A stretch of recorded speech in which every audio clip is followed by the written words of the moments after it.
Hey, hello and welcome. I decided to jump on here really quick. One of the things that I have noticed recently is a lot of people keep asking me, Elka, how do you start conversations with everybody that you meet? So I thought I would jump on and share just a few tips about starting conversations with strangers while fitting pawTree into your life.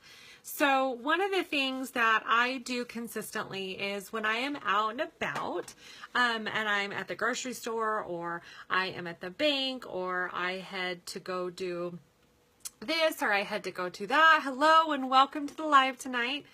Is I find myself surrounded by people all of the time. And so it's really easy for me to mess up conversations, and I've messed up a lot of conversations in order to learn how to start a conversation. So I want to give you a few tips tonight. So the next time you are standing in line at the grocery store, or you are at a department store, or you're, no matter where you're at, if you're at a cooking store or you're at, doesn't matter where you are, if you're standing in line, the one thing I want you to look is the people in front of you and the people behind you. And the best way to start a conversation is a compliment. Compliment somebody. Oh my gosh, I love your shoes. Where did you get them? So a compliment followed by a question. It's an amazing way to start a conversation with about anybody out there. Hey, Melanie, welcome.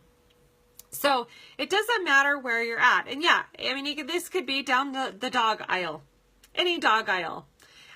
If you compliment somebody though, and you ask a question, it's going to open up a world of, well, thanks. I love my shoes. I got them here.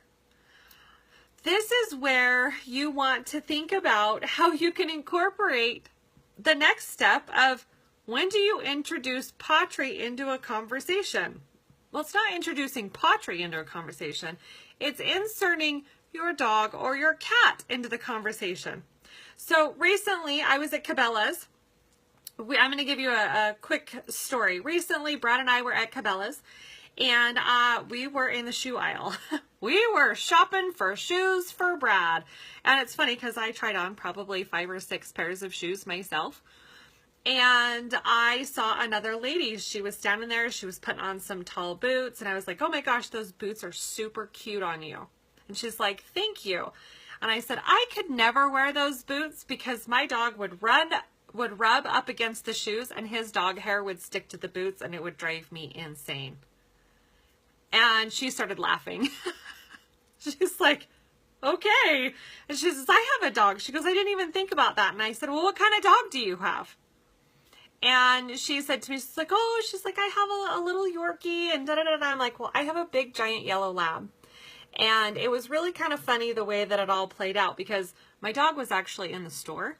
But he was with my daughter around the corner. So I'm like waiting for my daughter to walk around the corner, but I didn't have Cedar at the time. And so I was able to start a conversation with her. And it was funny because it was really easy. Once she started, I was like, oh my gosh, I love dogs. That's what I do for a living. And she's like, really? What do you do? I was like, well, I actually work for and with this awesome pet products company called pawTree. We do all natural and holistic pet products and supplements.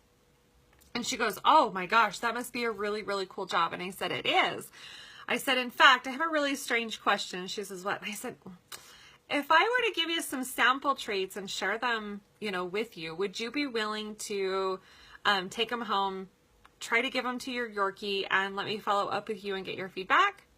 She smiled and was like, yes, I would love that. So it was a really great way to transition and start a conversation. So I started the conversation with a compliment, and then I related it to my pet. Then I asked her if she had a dog, and then I guided in with a really strange question, and she accepted. The day that we went to Cabela's, and I think I had mentioned this previously, I had started conversations with 10 other people in the store, just randomly. It really is one of those things that if you compliment another person, they're going to respond to you in a very good way. This is a technique that I have made many very good friends with, even to this day, because you never know who you're with or who you run into, who you might need one day in your life. And so, at first, even before I did pawTree. I started conversations with random people, and Brad would be like, what are you doing? You probably shouldn't talk to everybody. And it comes to find out it works. So some of the other ways that you can start a conversation when you're out and about is, if you're not interested in in using a compliment in the very beginning, I will watch people. I will see where they're at and what they're doing and where am I at. So if I'm standing in line, let's say at the bank, let's say I'm at the bank and the person's in front of me, you know, I will yawn, or I will be like, oh my gosh, what a day. I can't wait for it to be over. So I'm making a statement. Oh my gosh, what a day. I'm so excited to go home. The people in front of you may turn around and kind of look at you, be like, have you had a good day today? Oh, I just can't wait to get through this line and make it home. And they will actually turn around and go, you know what, me too. I just got off work and I just can't wait to hit the ground. And I'll say, oh my gosh, you know what, my favorite part of going home every night is my dog meets me at the door. And they're like, mine too. I was like, oh my gosh, what kind of dog do you have? And the conversation goes straight from there. So as you can see, sometimes it's making a statement or doing something you think somebody would agree in, and it really does open up into it, because I can always guide the conversation back into my dog Cedar. And I promise you that one day I will start doing that. So there are a couple of ways that you can think about starting conversations.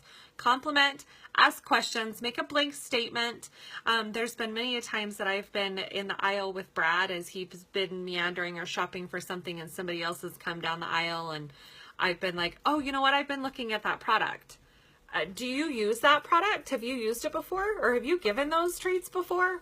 Whatever the case may be, it's a great way to get feedback. If I'm at the grocery store and I see the lady in front of me, she's putting a bunch of stuff up. If I see like a vegetable that I've never seen before or never used, I'll actually say, hey, what are you making with that? I've always thought about getting that vegetable, but I didn't know what to do with it. What do you do? And it's a conversation starter. And there's been times where I have just sometimes done it to see where the conversation goes. Not every conversation you'll be able to lead in with pawTree, but what you will do is you will be able to open and start conversations with more people the more that you practice. So even if you can't fit pawTree into a conversation, my challenge is to you is to consider how many conversations you can start with people. I have had people look at me and be like, yeah, I'm not going to talk to you. I learned a lesson. You move on, right? But I practiced and I tried. So there are a few tips for tonight. I want you guys to think about who and how you can start a conversation using the 3-foot rule. Everybody that you come in contact with within 3 feet, I would love for you to practice starting a conversation. So throw some hearts, throw some likes out there if you got some value from tonight's quick little how to start a conversation. Comment below with how you plan on starting a conversation and if you learned anything. So have a beautiful evening. I can't wait to see where it ends, where our challenge ends at the very end of the month. But I am on track of talking to 10 people a day, and I can't wait to hear what you guys are doing. I love you all. See you.